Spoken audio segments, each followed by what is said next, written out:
야, 이 지금 주제가 자녀들아 주안에서 이게 굉장히 이렇게 문자적으로 보면은 그냥 문자적으로도 예전에 은혜를 받았던 부분인데요. 자, 한번 곰곰이 한번 생각을 해볼게요.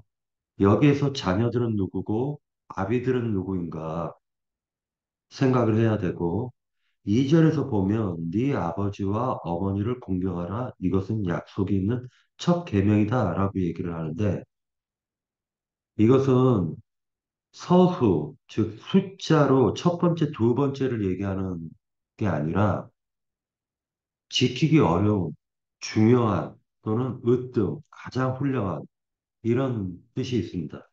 그러니까 첫 계명이라는 게 다시 얘기해서 가장 어렵고 중요한 계명이다 라는 걸 얘기해 주고 있습니다.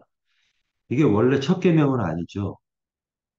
신명기 5장 같이 한번 찾아서 읽도록 하겠습니다. 신명기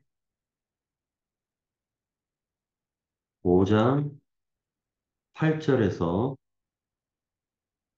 8절에서 10절까지 읽겠습니다. 자, 너는 자기를 위하여 새긴 우상을 만들지 말고 위로 하늘에 있는 것이나 아래로 땅에 있는 것이나 땅 및 물 속에 있는 것에 어떤 형상도 만들지 말며 그것들에게 절하지 말며 그것들을 섬기지 말라. 나, 네 하나님 여호와는 질투하는 하나님인즉 나를 미워하는 자의 죄를 갚되 아버지로부터 아들에게로 3, 4대까지 이르게 하거니와 나를 사랑하고 내 계명을 지키는 자에게는 천대까지 은혜를 베푸느니라. 라고 되어져 있죠. 그리고 나서 11절에 보면 너는 네 하나님 여호와의 이름을 망령되이 일컫지 말라. 나 여호와는 내 이름을 망령되이 일컫는 자를 죄 없는 줄로 인정하지 아니하니라. 자, 이렇게 해가지고 첫 번째, 두 번째 계명이 쭉 나옵니다. 안식일까지. 그런데 16절, 신명기 5장 16절에 보면 너는 네 하나님 여호와께서 명령한 대로 네 부모를 공경하라. 그리하면 네 하나님 여호와가 내게 준 땅에서 네 생명이 길고 복을 누리리라. 이렇게 얘기하고 있습니다. 자, 그러니까 이것이 첫 계명이 아니죠. 첫 계명이 아닙니다. 그런데 지금 에베소서에서 6장 2절에 보면 네 아버지와 어머니를 공경하라. 이것은 약속이 있는 첫 계명이다라고 되어져 있어요. 첫 계명이 아닌데. 자, 그 다음에 이제 두 번째로는 어, 신명기 5장에서 본 것처럼요. 내게 준 땅에서 네 생명이 길고 복을 누린다라는 약속을 주셨어요. 부모를 공경하며. 자, 그런데 이것을 통해 가지고 우리가 어떤 교훈을 얻을 수 있는가 이 부분을 갖다 한번 생각해 보자라는 것이죠. 자, 누가 먼저 증거해 줄 수 있나요?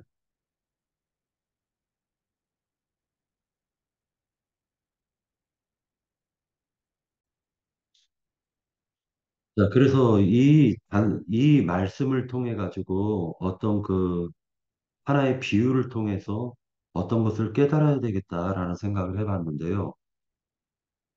먼저 자녀들이 누군가를 갖다 봐야 되고, 그 다음에 아비가 누구인가를 봐야 됩니다. 그런데 4절에 보면, 6장 4절에 보면, 아비들아, 너희 자녀를 노엽게 하지 말고, 오직 주의 교훈과 훈계로 영육하라. 이렇게 되어져 있습니다. 그러니까, 다시 얘기해서, 가르치고, 그리고 그것을 범했을 때는 책망도 하고, 훈계도 하라는 거예요. 그리고, 그런데, 아비들은 자녀들을 노엽게 하지 말고, 그러니까, 자비로운 마음으로 자녀들에게 대하라는 뜻이겠죠. 자, 그렇다면은 자녀들이 누군가를 갖다 한번 살펴봐야 될 거 아닙니까? 그럼 이 자녀들은 여지껏 에베소서에서는 남자와 여자로 계속적으로 어, 남자는 그리스도고 여자는 교회로 계속 얘기해 주고 있었어요. 에베소서에서. 그런데 갑자기 6장으로 넘어가가지고는 자녀들과 아비들에 대한 관계로 지금 어, 관계 설정이 잡혔다라는 것입니다. 자, 그러면 이것도 똑같이 교회에 적용이 될 수가 있다라고 보여지는 것입니다. 그런데 이 말씀 속에 우리는 한 가지를 엿볼 수가 있는데 6장 2절이에요. 6장 2절을 보면 네 아버지와 어머니를 공경하라. 이것은 약속 있는 첫 계명이다. 이렇게 되어져 있어요. 근데 아까 약속은 내가 얘기를 해줬습니다. 이 약속은 뭐냐면은 내게 준 땅에서 네가 생명이 길고 장수하고 그리고 복을 누린다라는 약속을 주셨다라는 거예요. 부모를 공경하며. 그럼 그 부모가 누군가를 봐야 될 거 아닙니까? 성경에서. 그러면 여기에서 부모는 성경 속에서 얘기하고 있는 것은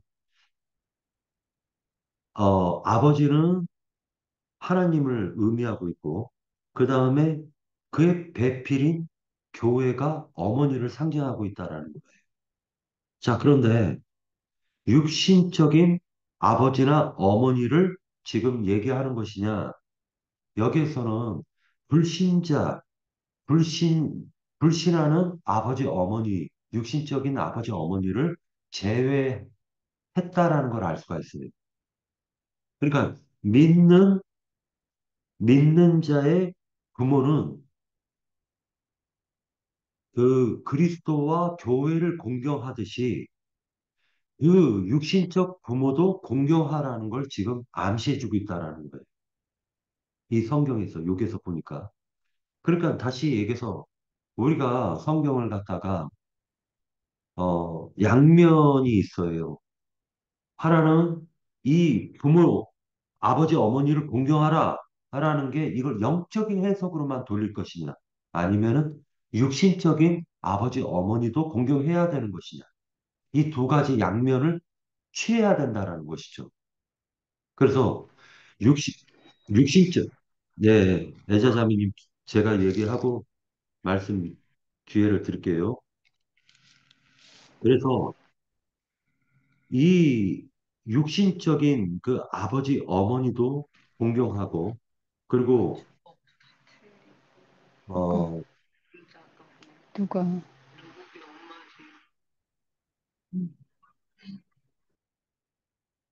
육신적인 아버지, 어머니도 공경하는 것을 기본으로 해가지고, 지금 영적인 그리스도와 교회를 공경하는 것을 자녀들에게 요구하고 있다. 라는 걸 알 수가 있습니다. 자, 그래서 여기까지 하고, 어, 김혜자 자매님 증거해 주시기 바랍니다. 예. 그리고 잡음이 좀 심해요.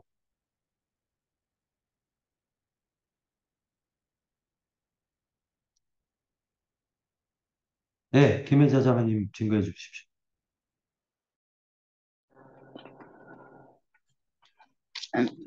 저기 내가 잠언서를 많이 보게 되더라고요. 잠언서 1장 7절부터 9절까지 볼게요.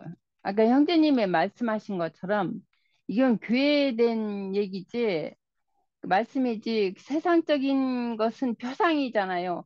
세상적인 것도 우리가 봐도 육신의 부모를 공경해야 되는 것이지 이거는 세상 그 교회 일이 아니고 세상적 일이라고 해서 부모를 무시하거나 학대하거나 그러면 안 되잖아요.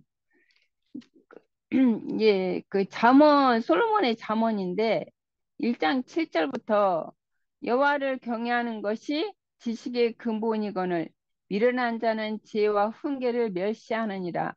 내 아들아 내 아비의 훈계를 들으며 내 어미의 법을 떠나지 말라. 이는 내 머리의 아름다운 관이요 내 목의 금사슬이니라. 그렇게 말씀하셨고 이 6장 한번 볼게요. 6장.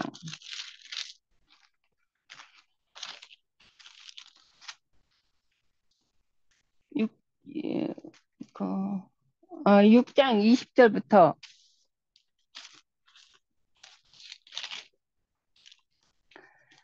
내 아들아 내 아들아 내 아비의 명령을 지키며 내 어머니의 법을 떠나지 말고 그것을 항상 내 마음에 새기며 내 목에 매라. 그것이 내게 다닐 때에 너를 인도하며 내가 잘 때에도 너를 보호하며 내가 깰 때도 너와 더불어 말하리니 대적 명령은 등불이요 법은 빛이요 훈계의 책망은 곧 생명의 길이니라 그렇게 말씀하셨어요. 이게 그 그리고 시편에 한번 볼게요. 시편 34편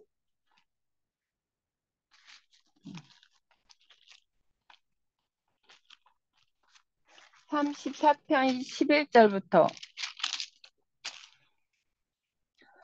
너의 자녀들아 와서 내 말을 들으라. 내가 여호와를 경외하는 법을 너에게 가르치리라. 생명을 사모하고 연수를 사랑하여 복받기를 원하는 사람이 누구뇨? 내 혀를 악에서 금하며 내 입술의 거짓말에 금할지어다. 악을 버리고 선을 행하며 화평을 찾아 따를지어다. 여호와의 눈은 의인을 향하시고 그의 귀는 그들의 부르짖음에 기울이시도다. 그렇게 말씀하셨고 이제 한 장만 더 볼게요. 디모데 전서 5장 디모데 전서 5장 1절부터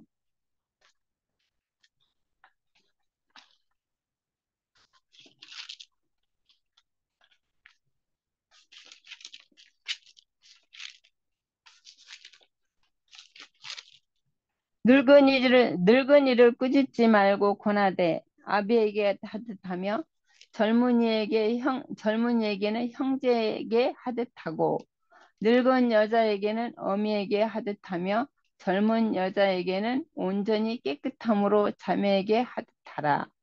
참 과부인 과부를 존대하라. 만일 어떤 과부에게 자녀나 손자들이 있거든 그들로 먼저 자기 집에서 효를 행하여 부모에게 보답하기를 배우게 하라. 이것이 하나님 앞에서 받으실 만한 것이니라. 그렇게 말씀하셨는데 이런 교회 생활을 통해서 이 디모데 전서는 이제 교회 생활에서 디모데에게 이제 바울 사도가 디모데에게 하는 말씀이잖아요.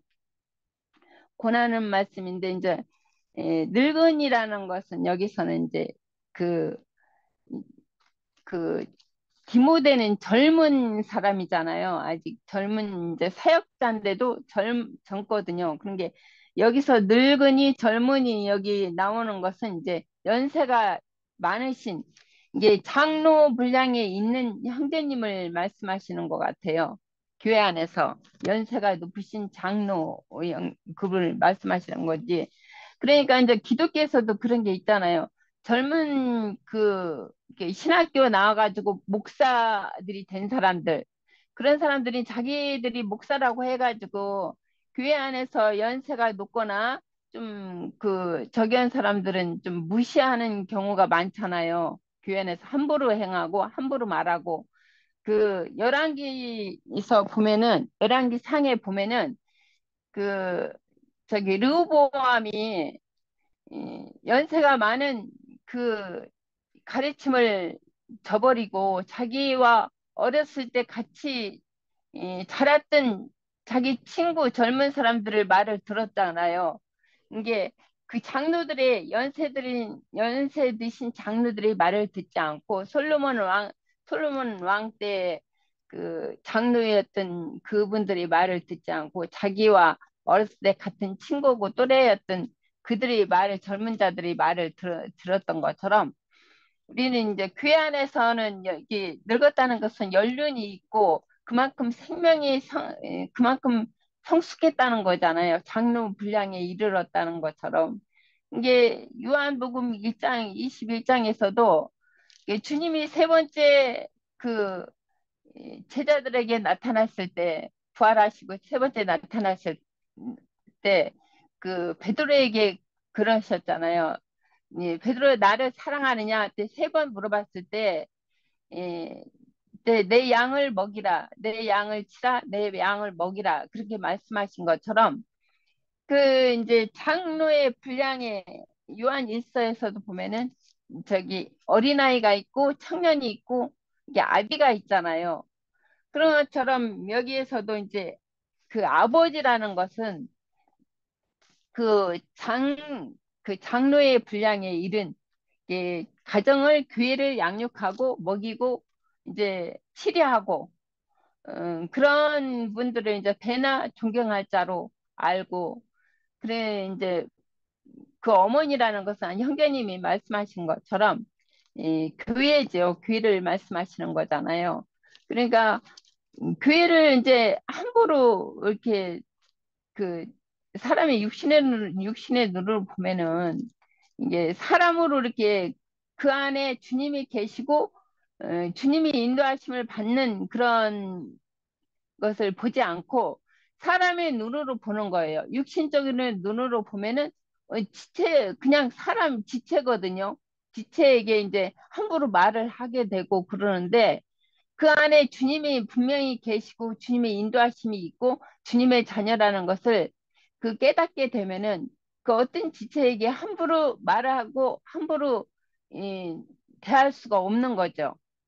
이게 여기 에베소서 말씀처럼 교회는 이제 존중을 받아야 되고 좀 인격체니까 하나님의 인격체니까 이게 주님 안에서 주님에게 하듯이 내가 주님 앞에 함부로 할 수가 없잖아요. 이게 주님을 보이지 않는 주님이라도 주님 앞에 함부로 할 수 없듯이 교회 안에서도 그렇게 주님께 하듯이 해야 된다는 것이죠. 지체들한테도. 저부터도 뭐 그렇게 못하고 있는데. 네, 굉장히 중요한 말씀을 하셨어요. 그러니까 지금 그 자녀들 그리고 아비들 이 두 말씀 속에서 지금 그 에베소서에서 얘기하고 있는 내용은 상당히 이렇게 중요한 의미가 있었다. 특히나 그리스도에 대한 공경이 부모에 대한 공경과 연결을 시켰다는 거예요, 사도 바울이. 그리고 그리스도와 교회를 공경하는 의미에 대해서 지금 사도 바울이 첫 계명이라는 그 말을 통해 가지고 이것이 눈에 보이는 부모를 공경하지 못하는데 어찌 눈에 보이지 않는 하나님을 공경할 수 있느냐라는 그러한 의미도 있다라는 것이 그러니까 실제로 교회를 공경한다라는 것은 교회에 있는 그 형제 자매들을 갖다가 공경하는 것을 얘기하고 있는 것입니다. 그러니까 야자나미님이 지금 되게 중요한 말씀을 하신 거죠. 네. 또 다른 형제 자매님들 더 증거하실 내용 있나요? 예, 제가 이어가 보겠습니다. 네. 저 이거 시간 다 돼가지고 막 보다가 제가 막 이거 에베소 6장 왜 이렇게 어려워? 그래 이제 그래가면서 좀 했어요. 어디서 당황했느냐? 그 2절, 3절을 보면 네 아버지와 어머니를 공경하면 이건 약속 있는 첫 계명인데 이로써 내가 잘 되고 땅에서 장수하리라 그래서 그러면 땅에서 오래 못 살고 단명하면 그러면 다 그 부모 공경 안 한 거네? 이 말씀대로 이제 이렇게 그렇게 되잖아요. 결론이. 그래서 이게 그런 뜻이야? 그러고 왜 이거를 그렇게 봤느냐면 그 밑에 이제 내려가면 5절부터 9절까지 보면 육체의 상전이 나오고 이제 영적인 진짜 상전이 나오는 거예요. 그럼 그래서 이 부분이, 이게 육신의 부모님한테 공경하면, 그러면 땅에서, 잘 되고, 장수한다는 것인가. 그래서 이제 이 부분을 좀 이렇게 생각을 해봤어요. 그리고 제가 이제 그 정리가 안 돼가지고 이렇게 이제 제가 아까 저도 말을 못 했는데, 그러면 이제 한번 우리가 지금 이 앞에 5장에서 보면 이제 교회의 비밀에 대해서 지금 얘기하고 있단 말이에요. 5장에서 보면. 그리고 지금 그 1장에서부터 쭉 이야기하는 것이 지금 사도 바울이 구속사와 그 교회 생활을 어떻게 할 것인가에 대해서 지금 권면하고 있는 말이에요. 그래서 1장에 3절부터 이렇게 보면 어, 3절에 보면 찬송하려다 하나님 곧 우리 주 예수 그리스도의 아버지께서 그리스도 안에서 하늘에 속한 모든 신령한 복을 우리에게 주시되 곧 창세전에 그리스도 안에서 우리를 택하사 우리로 사랑 안에서 그 앞에 거룩하고 흠이 없게 하시려고 이것이 이제 그 5절 그 기쁘신 대로 우리를 예정하사 그러니까 예정의 내용이 앞절 3절 4절이에요. 네, 이렇게 보면 뭐냐, 창세 전부터, 어, 주 예수를 믿어라. 그러면 너가 내 집에 구원 얻으리라는 이 말씀대로 이 구원을 얻어서 흠이 없고, 거룩하고 흠이 없는 것이 하나님의 이미 창세전에 예정된 그 내용이라 이거예요. 자, 그런데 그 내용에 대해서 내가 이제 오늘 좀 설명 좀 해볼게. 그러고 이제 에베소서를 쭉 이렇게 이제 서술하고 있다고 이렇게 보이는 거예요.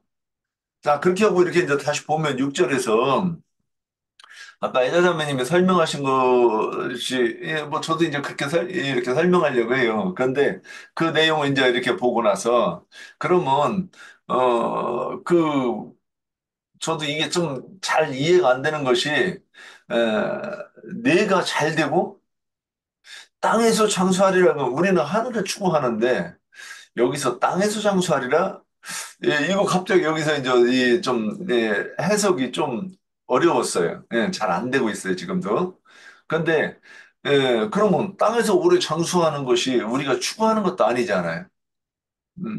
그럼 좀 이 부분은 이제 이렇게 뭐 나중에 좀 저기 하고 그래서 4절 지금 이게 이제 교회에서 이제 신앙생활을 어떻게 어떤 자세로 할 것인가 그러면 그 부분이라고 이렇게 저도 이해를 해요. 그리고 아까 이자자매님 말씀하신 것처럼 여기서 이제 교회에서 그 가르치는 장로는 온 교회의 남편으로도 표현이 되고 또 이 온 교회 회중들에게는 아버지로도 표현이 되는 거죠. 그리고 교회는 어머니가 되는 거고.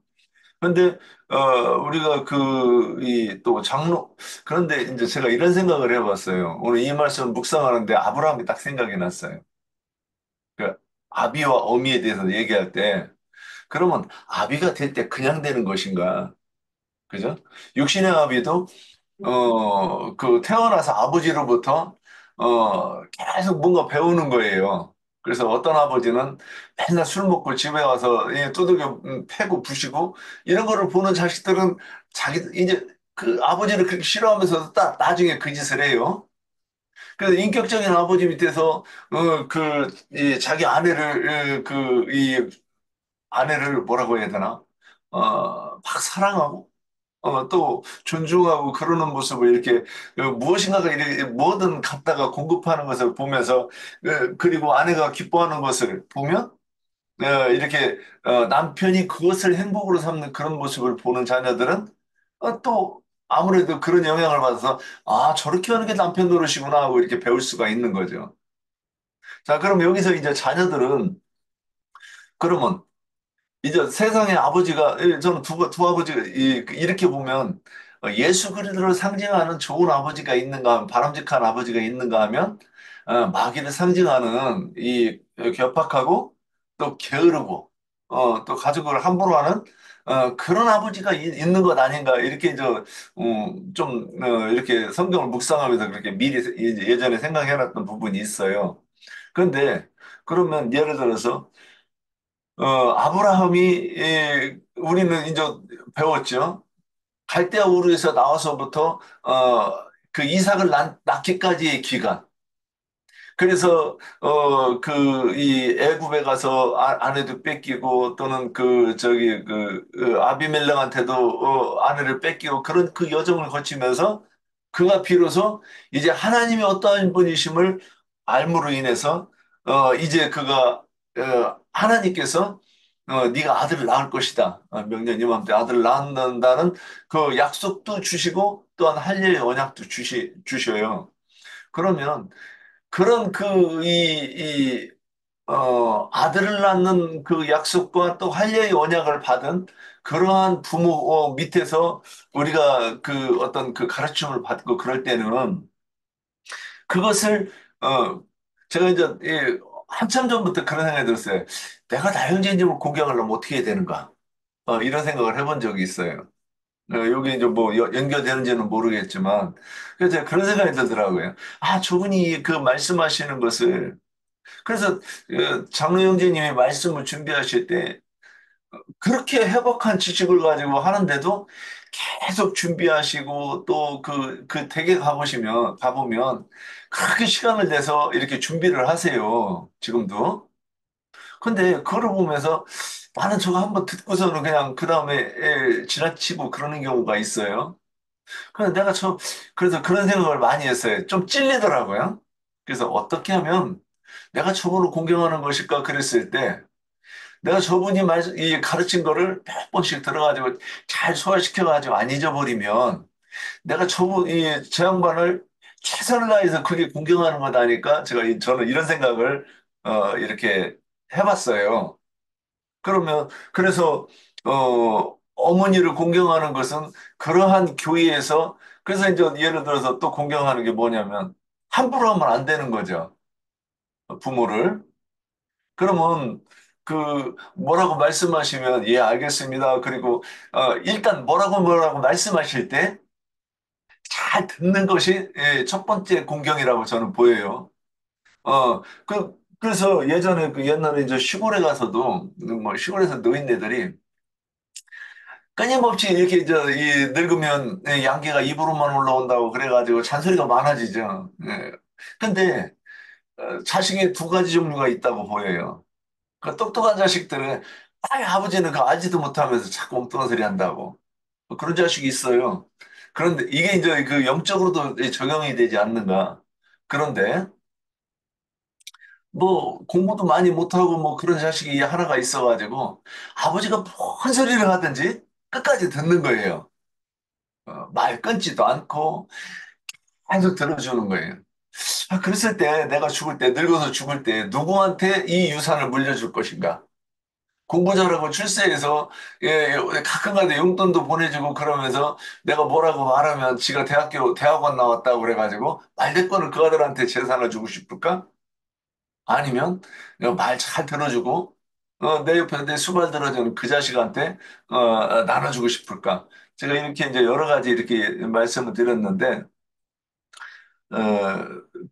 여기서, 부모를 공경한다고라는 것은, 첫 번째는 이 예수 그리스도를, 상징하는 그러니까 하나님이 성경에서는, 십계명에서는, 내 부모를 공경하라 그랬을 때 저는 그거를, 구약에서는 하나님이고, 신약에서는 예수는 그리스도라 하심으로 이해를 해요.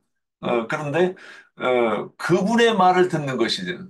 그분이 뭐라고 말씀하시는가. 그래서 구약의 선지자들은 딱 말을 할 때 항상 그러죠. 여호와의 말씀이 이러하시니라. 여호와께서 내게 계시해 주셨다. 여호와께서 내 입에 말씀을 넣어 주셨다. 이렇게 얘기합니다. 그래서 그대로 말하는 것이 그것이 공경이고 또 그대로 듣고 그분의 말씀을 잘 알아듣는 것이 공경 아닐까 이런 생각을 해봤습니다. 예, 여기까지입니다. 네. 또 다른 형제 자매님들 더 증거하실 내용 있나요?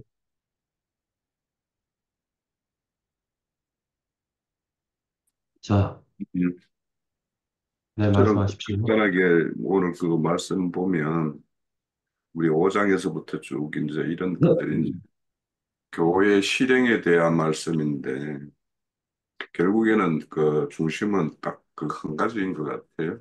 질서.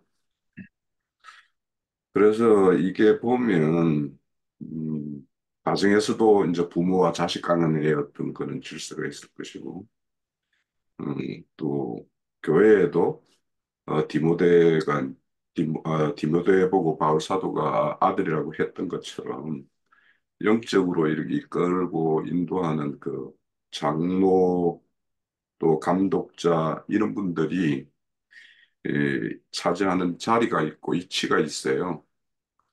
그래서 우리가 어떤 교회라는 어떤 구성체를 생각을 해보면 거기에는 각자마다 자기가 역할과 자리가 있단 말이에요. 그래서 그 자리와 위치를 분명하게 이제 인식하고 그 자리에 합당하게 행하는 것.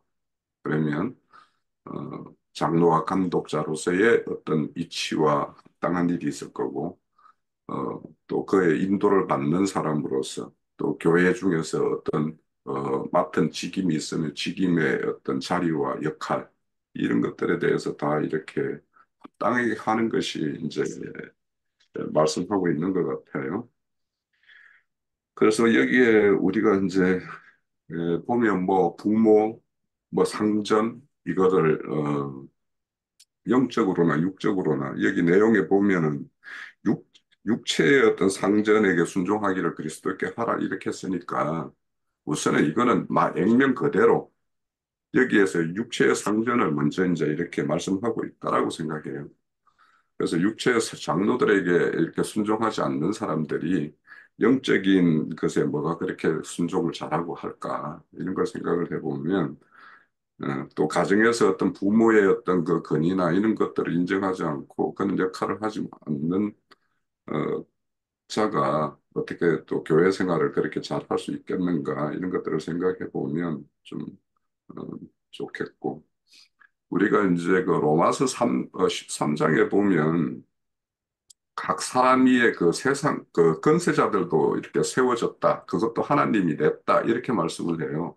그들에게 복종하라고 그래요. 그러니까 우리가 이런 내용들을 영적으로도 반드시 이제 적용하고 교회 실행에서도 반드시 적용해야 되지만 어, 여기 내용으로 보면 오히려 육적인 부모들에게도 잘 해야지 그런 걸 기본으로 먼저 생각을 하고 그리고 영적인 것들로 이렇게 해석을 해가는 것이 오히려 저는 이게 맞지 않는가. 우리가 지나치게 영적 한다고 해서 우리가 그 한쪽으로 치우칠 필요도 없고 여기 분명히 그렇게 이제 구분을 하고 있는 것 같아요. 그러니까 왜냐하면 그 자식이라고 그러고 부모라고 딱 이렇게 명시를 자녀들과 부모라고 명시를 딱 하고 있잖아요, 그렇죠? 그리고 이것도 이제 첫 계명이다라는 것도 이제 크게 보면 우리가 출애굽기 20장에 나오는 그 10계명도 보면 앞에 5개는 대신관계고 이후에 나오는 거는 이제 대인관계, 대물관계 뭐 이런 것들과 관련된 거니까 첫 번째 앞에 나오는 어떤 그런 어떤 대신관계와 관련된 그런 차원에서 이제 육신의 부모나 영적인 부모나 또 우리의 영원한 어떤 생명의 근원자이신 분이나 이런 분들에게 이렇게 공경하고 섬기는 것은 뭐 장수, 무탈. 여기서 장수라는 것은 꼭 오래 산다기보다 탈 없이, 사고 없이, 병고 없이 그렇게 살아가는 것을 이제 말한다고 생각해요. 여기서 단순히 장수라는 것을 오래 산다라는 것이 아니라 건강하게 이렇게 무탈하게 사는 거 이런 것을 생각을 하면 어, 되지 않을까 이런 생각을 하고 말씀을 받습니다. 네, 그 자연스럽게 두 번째 주제로 넘어가는데요. 우리 좀 늦었는데, 네, 지금 홍영재님이 이제 조금 증거를 하셨어요. 근데 그거를 그러지 않아도 저도 그렇게 생각을 하고 있었는데 이제 홍영재님이 그렇게 지금 증거를 하셔서 내가 조금 또 보충을 하고 싶은 마음이 있어서요. 우리가 십계명을 볼 때에 지금 홍영재님이 이야기를 하신 것처럼 반은 하나님과의 하늘의 관계가 있다 하면은 반은 나머지 반은 땅하고 관계가 되는 그러한 약속이잖아요. 그렇기 때문에 또 마태복음 그 6장 10절에서 그 너희는 이렇게 기도를 하라 할 때에도 보면은 뜻이 하늘에서 이루어진 것 같이 땅에서도 이루어지이다 하고 기도를 하라고 했어요.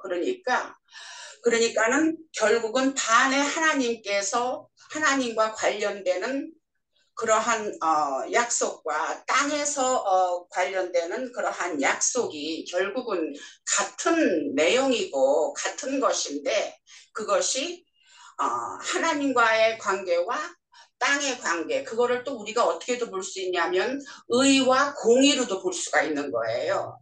하나님께 하늘에 속한 거는 하나님의 의라고 우리가 할 것 같으면은 나머지 반은 땅에 속한 거는 공의다 말하자면 내 이웃을 내 몸과 같이 사랑하라. 하나님이 우리를 사랑하신 것처럼 예수님이 우리를 사랑하신 것처럼 그런 건 하늘에 관계되는 하늘의 관계에 있다 할 것 같으면은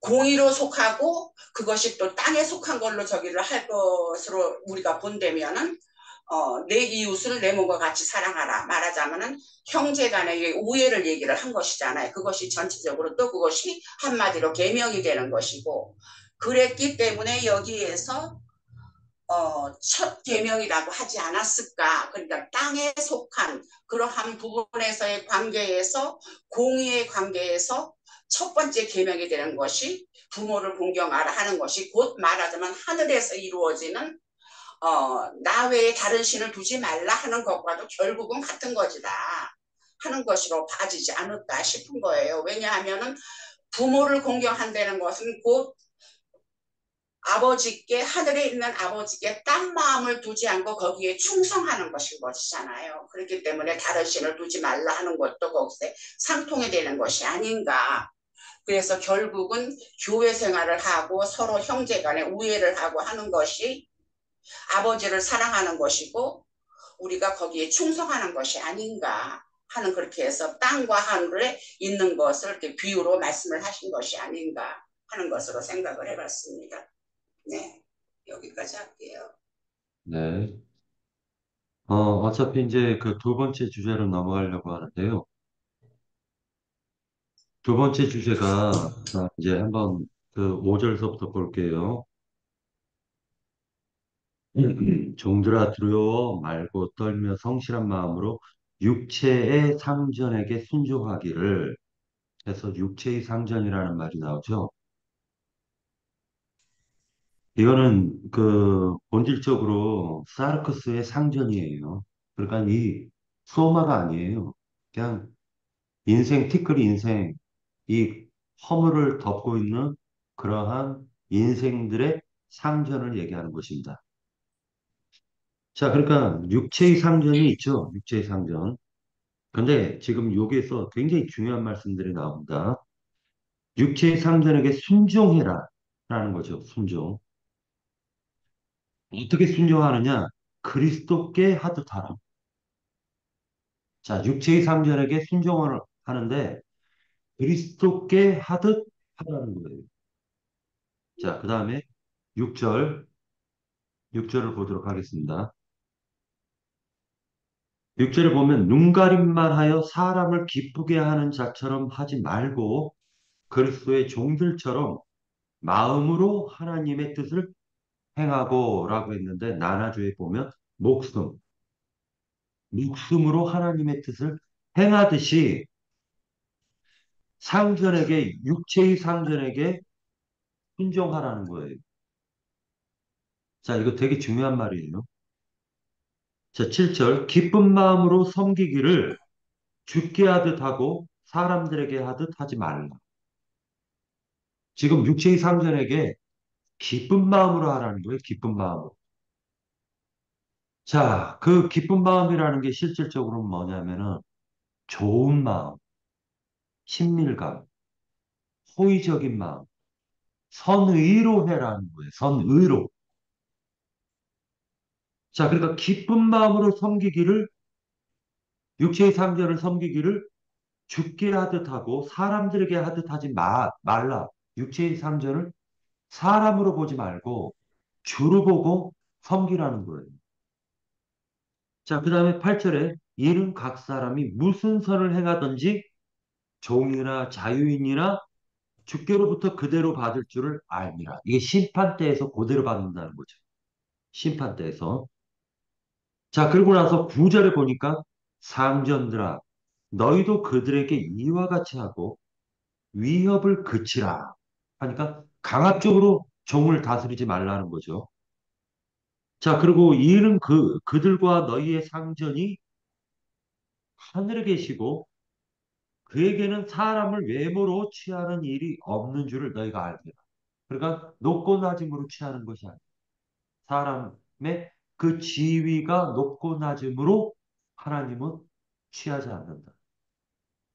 그가 그 마음 중심에 하나님을 얼마만큼 그 뜻을 행하고자 하였는가.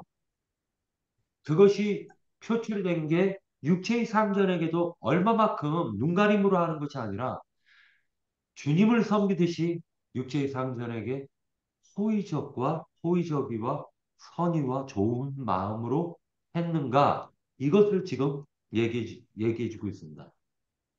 자, 그러면 이제 여기에서 어, 여기에서 하나님의 여기에서 사람을 기쁘게 하는 자가 있고, 그 다음에 목숨을 다하고 마음을 다해가지고 하나님의 뜻을 행하는 자가 있다라. 맞죠? 그런데 목숨을 다하고 마음을 다해서 하나님의 뜻을 행하는 자는 참된 순종을 할 수가 있고, 그리고 기쁜 마음으로 죽게 하듯 할 수가 있고, 자원하는 마음으로 육체의 상전을 섬길 수가 있더라는 거예요. 그리고 하나님은 뭘 보려고 지금 그러느냐 이거예요. 하나님께서는 제가 이제 이것을 보면서 느낀 게, 아, 세상에서 개차반으로 살던 사람이 하나님을 영접했으면 이제 그 사람은 자기의 옛 습성, 옛사람을 벗어버리고 새 사람으로 옷 입어야 되는구나. 그러니까 그 새 사람으로 옷 입는다는 건 결국 하나님을 공경하듯이 많은 사람들을 공경하고 어, 선의의 마음으로 대해야 되는구나.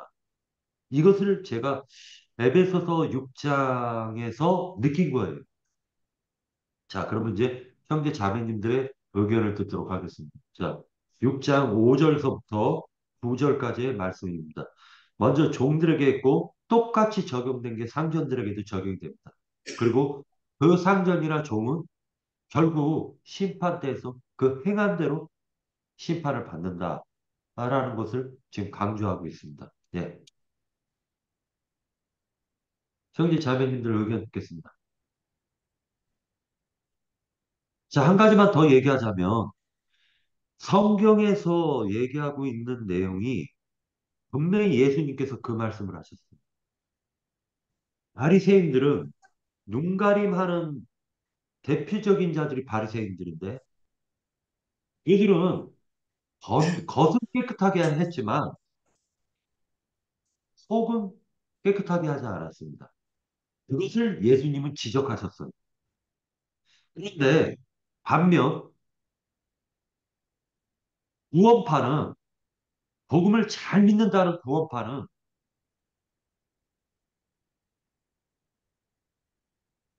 속이 깨끗해졌는데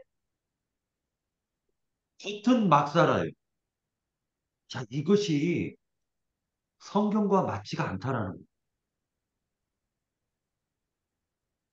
영적인 걸 받아들였으면 그것이 속이 깨끗해졌으면 그 사람의 그 내면이 깨끗해졌고 생명이 바뀌었기 때문에 그 사람의 그 겉으로 드러나는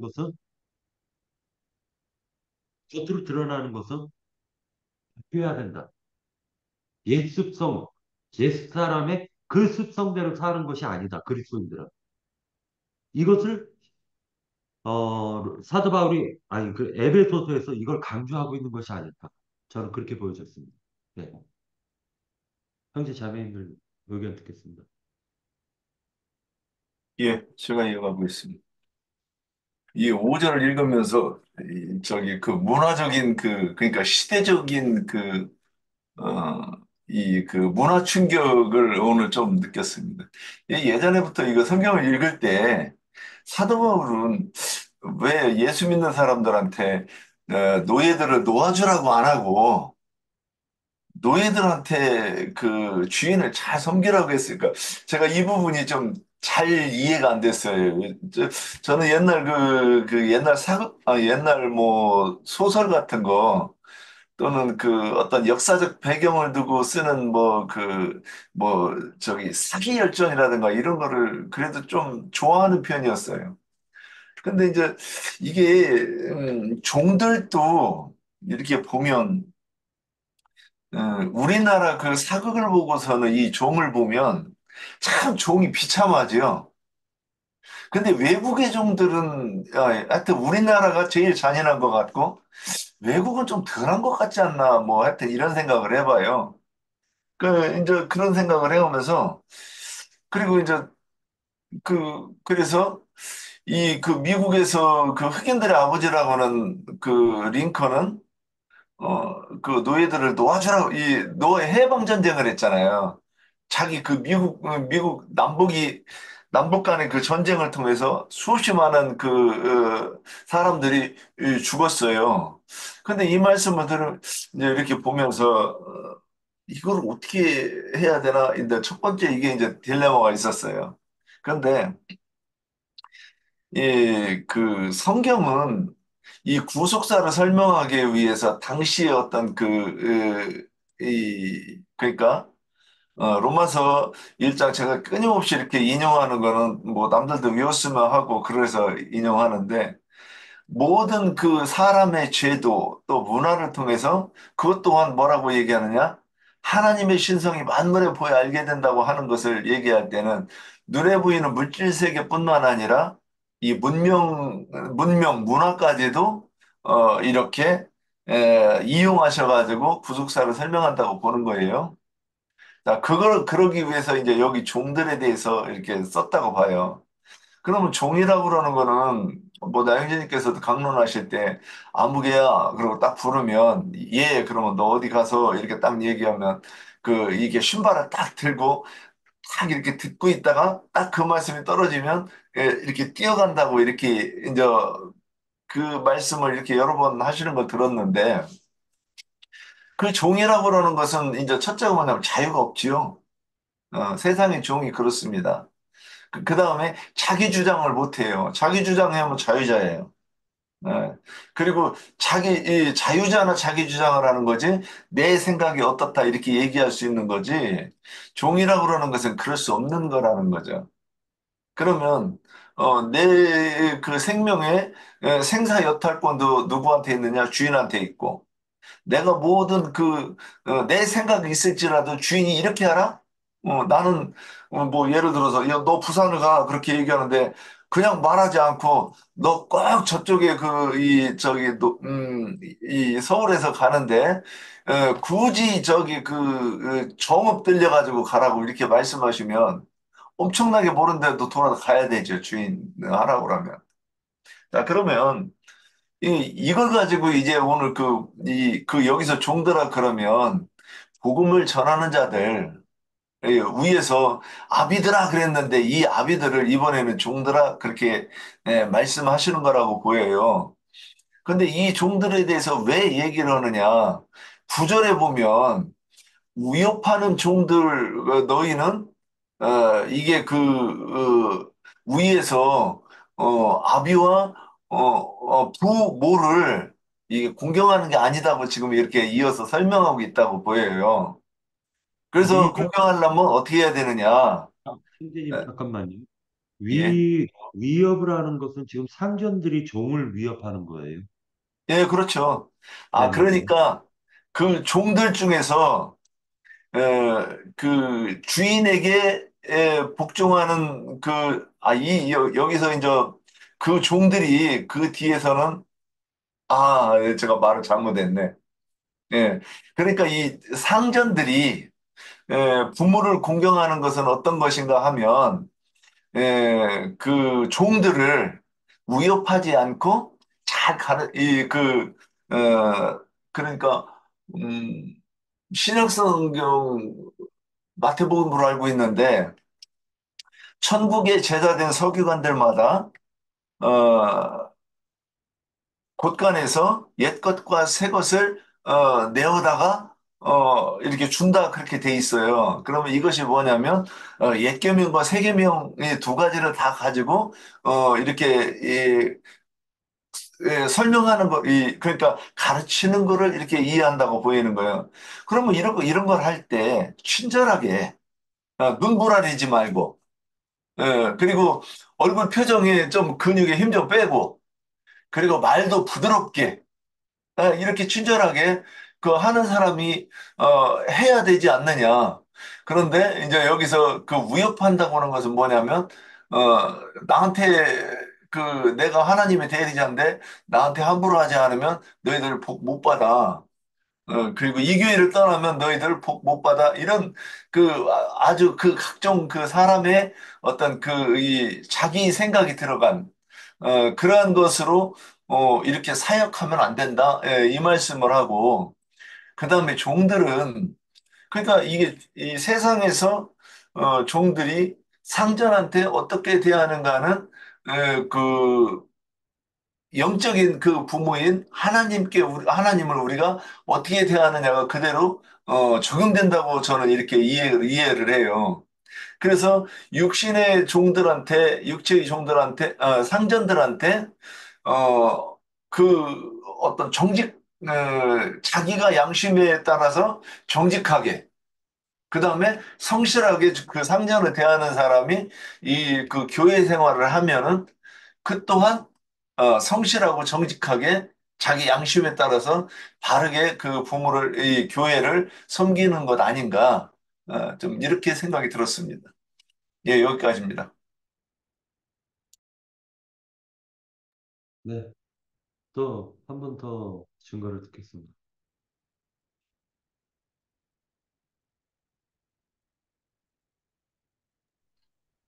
네, 애제자매님.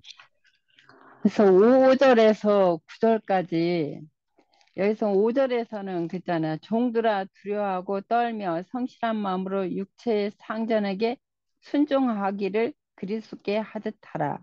눈가림만 하여 사람들을 기쁘게 하는 것처럼 하지 말고 그리스도의 종들처럼 마음으로 하나님의 뜻을 행하고 기쁜 마음으로 섬기기를 주께 하듯 하고 사람들에게 하듯 하지 말라.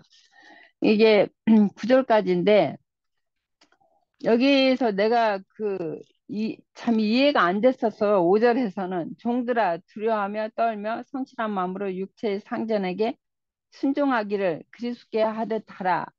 그래서 내가 여기서 디모데 전서 한번 볼게요. 디모데 전서 6장 1절 2절.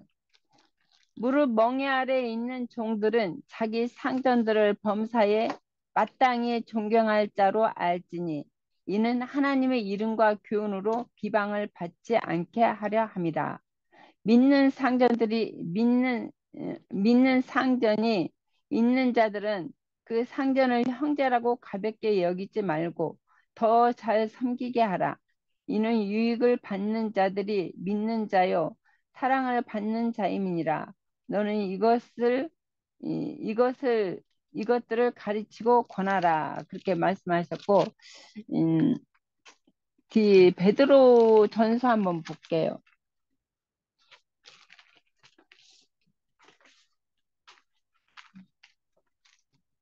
베드로 전서 2장 18절부터 몇 절만요. 성환들아 범사에 두려함으로 주인에게 순종하되 선하고 관용하는 자들에게만 아니라 또한 까다로운 자들에게도 그리하라. 부당하게 고난을 받아도 하나님을 생각함으로 슬픔을 참으면 이는 아름다우나 죄가 있어 매를 맞고 참으면 무슨 칭찬이 있으려. 그러나 선을 행함으로 고난을 받고 참으면 이는 하나님 앞에서 아름다우니라. 이를 위하여 너희가 부르심을 받았으니 그리스도도 너희를 위하여 고난을 받으사 너에게 본을 끼쳐 그 자취를 따라오게 하셨느니라. 그는 죄를 범하지 아니하시고 그 입에 거짓도 없으시며 욕을 당하시되 막대어 욕하지 아니하시고 고난을 당하시되 위협하지 아니하시고 오직 공의로 심판하시는 이에게 부탁하시며 그렇게 주님도 이 땅에 오셨을 때는 그 하나님이 본체 하나님이시지만 하나님과 동등됨을 취하지 아니하시고 근데 이제 서기관 바리새인 율법사들한테도 그 이제 주님의 그 뜻을 이루러 오셨지만 그들에게 다 그 순종을 했잖아요. 그게 뭐 제 마음에서 진짜 순종하신 것이 아니라 하나님의 뜻을 이루기 위해서 그런 순종을 하셨는데 여기 그 오늘 에베소서 5장부터 9절 5절부터 9절까지 보는데 느낌이 있어가지고요. 빌레몬서를 보면 생각이 나는데 빌레몬서는 그 오네시모는 빌레몬의 그 종이잖아요. 종인데 이제 바울 사도를 만나갖고 오네시모가 구원을 받았어요. 이게 이런 내가 몇 절만 볼게요. 이러므로 내가 그리스도 안에서 아주 담대하게 내게 마땅한 일로 명할 수 있으나 이제 이 빌레몬스한테 이제 바울 사도가 편지를 쓰는 것이죠. 도리어 사랑으로서 강구하노라. 나이가 많은 나 바울은 지금 또 예수 그리스도를 위하여 갇힌 자 되어 갇힌 중에서 낳은 아들 오네시모를 위하여 내게 강구하노라. 내가 전에는 내게 무익하였으나 이제는 나와 내게 유익함으로 내게 이를 돌려 보내노니 이게 오네시모가 아니 오네시모가 그 빌레몬서에서 그 집에서 종살이 하다가 이제 나와서 이제 옥에 갇힌 것 같아요. 갇힌 바울도 갇혔을 때 갇힌 중에서 이제 복음을 듣고 이제 주님 앞에 돌아온 것이죠. 오네시모가 이제 집으로 다시 돌려보낸다 이거죠. 그 오네시모를 그를 내 신복이라 그를 내게 머물러 있게 하여 내 복음을 위하여 갇힌 중에서 내 대신 나를 섬기게 하고자 하나 다만 내 승낙 없이는 내가 아무것도 하기를 원하지 아니하노니 이는 너의 선한 일이 억지가 되지 아니하고 자유로 되게 하려 함이라. 아마 그가 잠시 떠나게 된 것은 너로 하여금 그를 영원히 두게 함이니 이후로는 종과 같이 대하지 아니하고 종 이상으로 곧 하나님 받는 형제로 둘 자라. 내게 특별히 이러하거든 하물며 육신과 주 안에서 상관된 내게랴.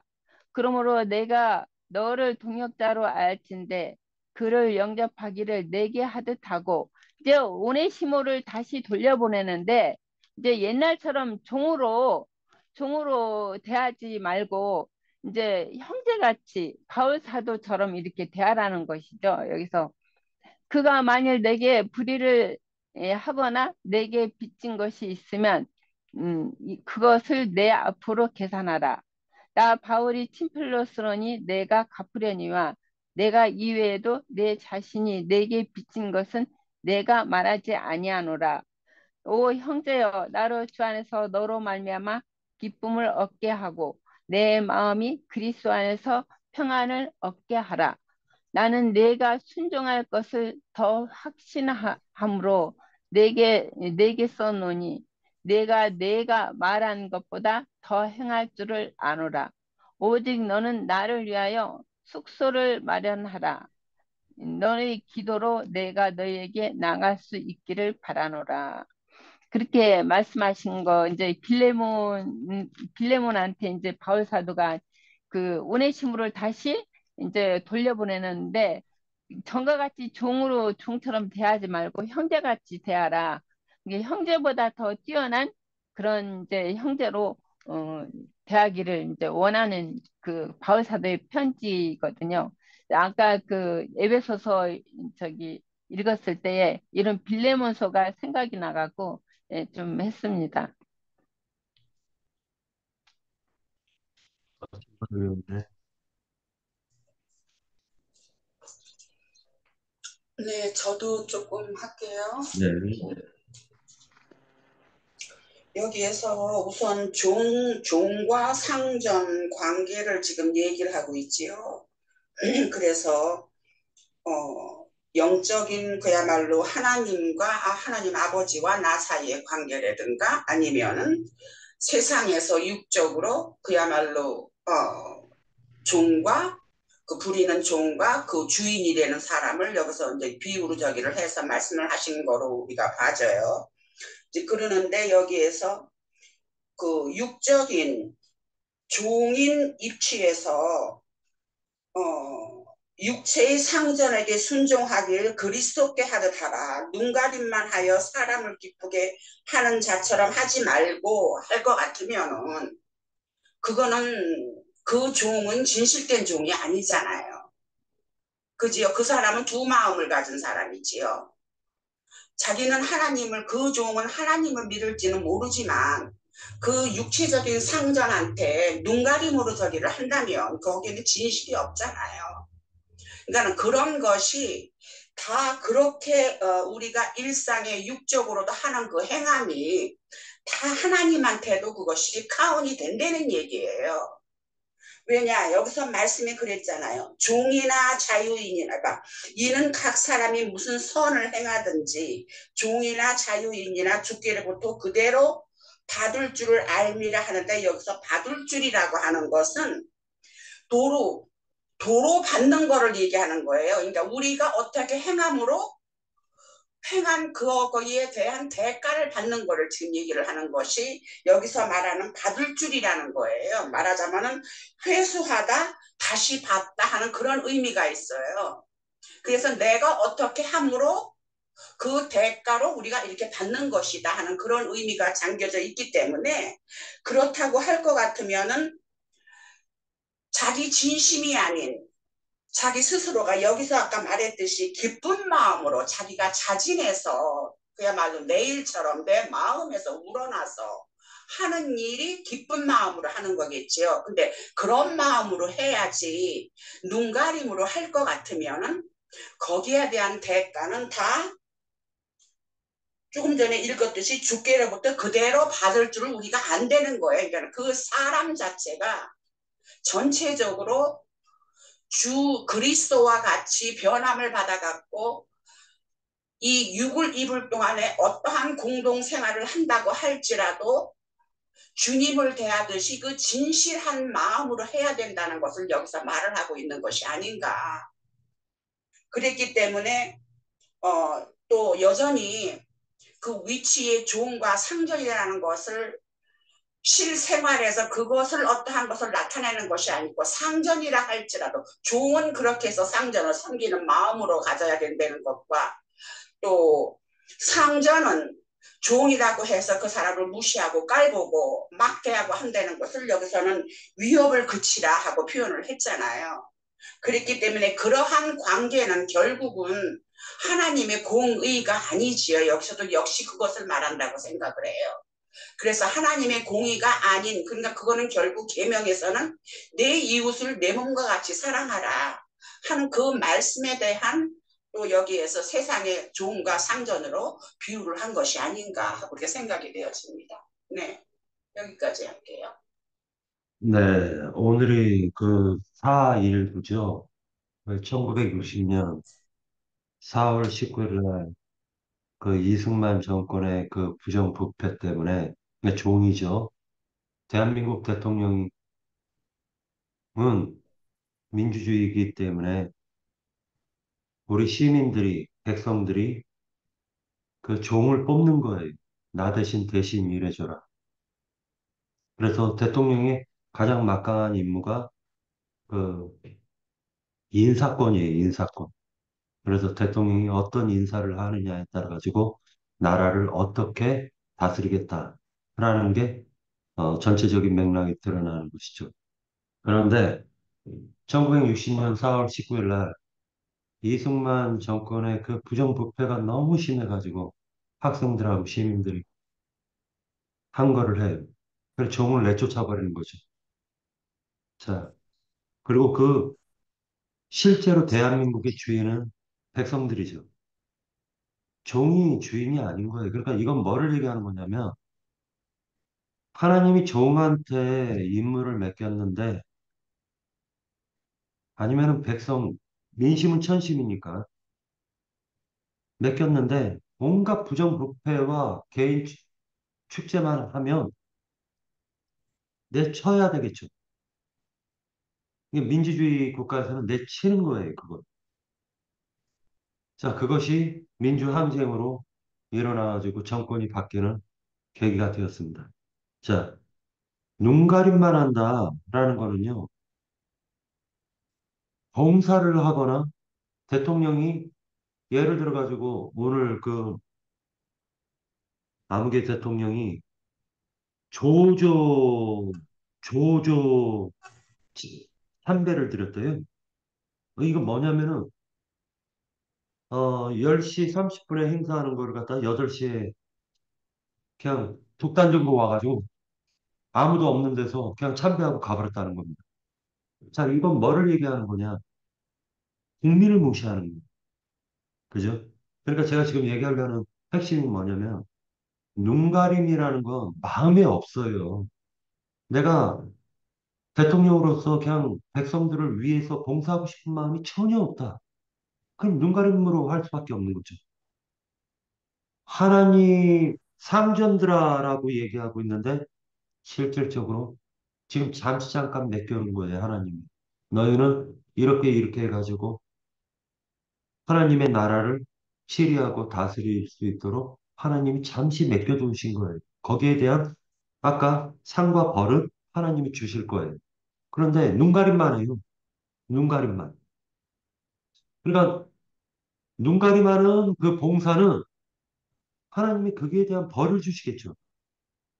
그런데 진정성이 있는 마음으로 말 그대로 자원하는 마음과 선한 마음과 선의와 열정과 자비한 마음으로 하나님을 섬기듯이 말하자면 형제 자매들을 장로나 감독관이 어, 섬긴다. 이것을 지금 성경에서는 종도 상전도 결국 그 주인은 하나님이시다라고 얘기를 하고 있는 거예요. 그런데 옛날에 그런 일이 있었죠. 그 사람이 장로예요. 장로인데 사회적 덕망도 있어요. 검사인가 판사인가 뭐 그래요. 그런데요, 어머니를 그 지하 방에다가 감금을 해가지고 밥만 먹여놨다는 겁니다. 밥만. 근데 사회에서는 되게 사회에 있는 사람들한테는 덕망 있는 판사, 덕망 있는 저 사람 이렇게 칭송을 받았다라는 거예요. 이 대한민국에 있었던 거예요. 1990년도에 있었던 사건, 90 몇 년도에 있었던 사건입니다. 자, 이런 일들이 눈가림을 한다. 이렇게 지금 표현을 하고 있는데 우리가 아까도 얘기했던 것처럼 우리가 세상 사람으로 살 동안에는 겉도 속도 더러웠지만 겉도 더러웠어요. 그죠? 그런데 종교인이 되면 눈가림만 하는 자가 되는 거예요. 겉은 깨끗한 척하지만 속은 여전히 더러웠어요. 토색과 욕심과 그리고 음탕과 모든 것을 다 갖고 있는 이 속이 더러웠다라는. 근데 겉으로는 깨끗한 척 했습니다. 하나님이 이걸 모를까요? 꿰뚫어 보시는데 하나님은 꿰뚫어 보시는데 그 중심을 꿰뚫어 보시는데 여기서 아까 마음이라고 하는 것이 프시케라고 해서 목숨이에요. 자, 혼이라고도 하고 목숨이라고도 합니다. 목숨을 목숨으로 하나님의 뜻을 행했다. 누가? 종들이. 그 종들은 누구냐? 그리스도의 종들이었다라는. 자, 6장 6절. 눈 가림만하여 사람을 기쁘게 하는 자처럼 하지 말고 사람을 기쁘게 하는 자, 그리스도의 종들처럼 목숨으로 마음으로 하나님의 뜻을 행하라. 이거예요. 지금 이렇게 얘기하고 있습니다. 그리고 종과 상전에 대해서 얘기를 해요. 자, 그러니까 이 비유를 통해 가지고 우리는 양면을 취해야 된다. 세상에 불법한 상전을 갖다 섬기라는 게 아니죠. 성경에서는. 그런 뜻으로 얘기하는 것이 아니죠. 그러나 중요한 것은 하나님께서 그 마음 중심을 보신다. 마음 중심을 보신다. 그래서 구약 성경에 보면은 구약 성경에 보면 사울을 갖다가 사울인가 누구를 갖다 죽였는데 그 아말렉인가 그 사람이 죽였단 말이에요. 종이. 그리고 다윗한테 가서 자랑을 해요. 그래 다윗이 죽여버리죠. 그러니까 왜 그러냐? 중심을 보기 때문에.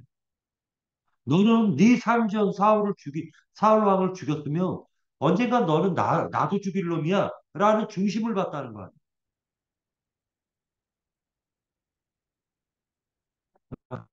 어, 마지막으로 그 더 증거하시는 홍 형제님 그 여기에 대해서 예. 그러면 이 정도로 하고 마치도록 하겠습니다. 저 시간이 형제님, 잠깐만. 네. 예, 네. 제가 이거 오늘 이렇게 말씀 나누면서 한번 이렇게 이제 뭐 나부터도 그렇고 이 말씀대로 뭐 오늘 종들에 대해서 나왔는데 여기서 이제 우리가 종이거나 상전이거나 뭐 이렇게 이제 나눌 거 아니에요, 영적으로. 그래서 이게 이제 결국에는 나한테 적용을 해야 이게 이게 이제 이 제대로 오늘 그 말씀 보는 의미가 있지 않나 싶어서.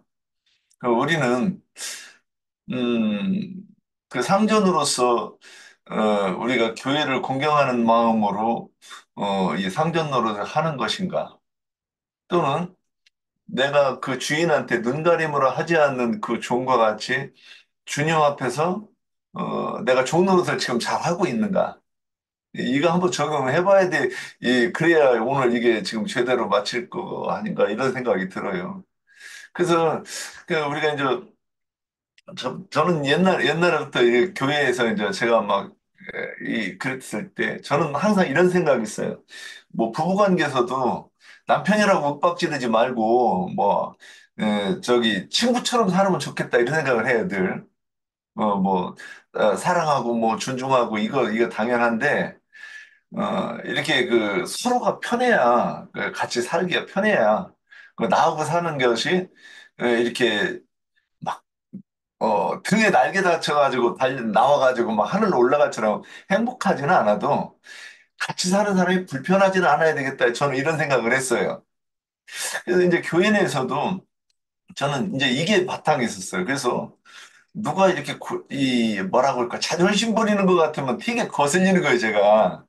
예, 요즘에는 이제 그 표현 안 하려고 하는데, 누가 자존심 부리려고 하는 거 보면, 그게 막 거슬려. 저거 종놈인데, 왜 자꾸 자기 생각대로 하려고 하지? 이런 생각을 많이 했었어요.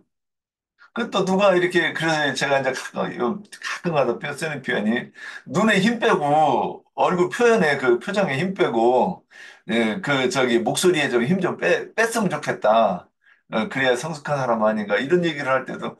그러니까 그런 것들이 있으면, 어,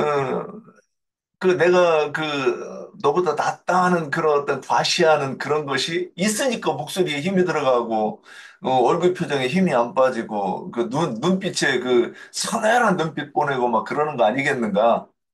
네, 이제 그런 생각들을 많이 했어요. 그래서 오늘 이거 뭐 종에 대해서 나왔는데, 나는 자존심 또는 내 고집대로 그러니까 오늘 여기서 나오는 게 교회를 그 부모를 공경한다 그러면 아버지가 가르치는 그러니까 하나님께서 가르쳐 주시고자 하셨던 거를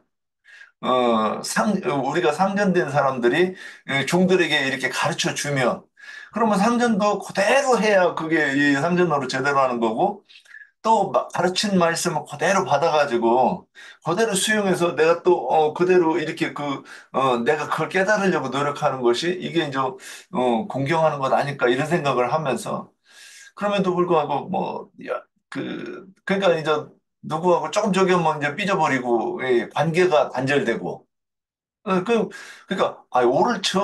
오를 수 있죠, 오를 수 있죠. 근데 개인이 옳은 것, 내가 옳은 것과 주님도 그거를, 너 진짜 신앙생활 잘한다. 그렇게 인정해 주실 것인가. 이게 한번 우리가 이렇게 그걸 적용하고 생각해서 각자가 이거를 좀, 나는 진짜 잘하고, 여기서 뭐 좌우 비판할 것도 없고, 뭐 스스로 잘 생각을 해서, 나는 진짜 종놈인가, 내가 주인인가, 주인 노릇하고 있는가, 종놈 노릇하고 있는가, 이거를 각자들이 이렇게 좀, 정리가 좀 돼야 되지 않겠나. 그래야 오늘이 유익하지 않겠나, 이 생각을 좀 해봤습니다. 예, 여기까지입니다. 네, 아까 말씀하셨던 것처럼, 아, 그, 돈 갖고 튀었잖아요. 돈 갖고 튄 거예요. 빌레몬이라는 그 상전을 갖다가 섬겼다가 돈 갖고 튀는 바람에 로마로 가서 운명적으로 사도 바울을 만나게 되죠. 사도 바울을 만나가지고 복음을 갖다 듣게 되고 난 이후에 하나님이 이렇게 나 같은 죄인을 이렇게 용서해 주셨구나 하고 그 오네시모가 이제 사도 바울의 편지를 가지고 주인에게 찾아갑니다. 그런데 주인에게 사도 바울이 당부를 하죠. 나를 대하듯이 하라. 그러니까 결국 하나님께서 잠시 잠깐 높여주고 잠시 잠깐 낮춰주신 거예요. 그런데 제가 이제 그 장사를 했을 때 그것을 깨닫지 못했어요. 그것을 깨닫지 못하니까 사람들한테 함부로 대했단 말이에요. 근데 그거에 대한 징벌을 저는 지금 받고 있다고 생각을 해요. 다윗왕이, 다윗왕이 하나님이 그 이스라엘 백성 중에서 다윗왕을 갖다가 왕으로 세우려고 마음을 먹었었던 것이 그 양을 갖다 지키려고 하는 그 마음이 하나님의 마음과 일치했다라는 갈대아 우르에서 아브라함을 불러낸 이유 중에 하나가 그 갈대아 우르에 그때 당시에 20만, 30만이 넘는 사람들이 살고 있어도 아브라함 한 사람이 하늘을 바라봤다는 그러니까 하나님 그 중심을 보신다는 내가 상전의 위치에 있을 때에 나의 마음가짐이 어떠한가 내가 종의 위치에 있을 때 지금 종은 공급받는 사람은 종이니까 그 종의 위치에 있을 때 나는 어떠한 마음가짐을 가지고 하나님을 대하듯이 살아야 될까? 이 부분을 오늘 에베소서 6장 1절에서 9절까지의 말씀을 통해 가지고 눈가림만 하는 그러한 사람, 위선적인 사람이 되지 말고 목숨을 다해서 하나님의 뜻을 행하는 그러한 어, 시간이 됐으면 좋겠습니다. 네, 이것으로 마치겠습니다. 들어가십시오.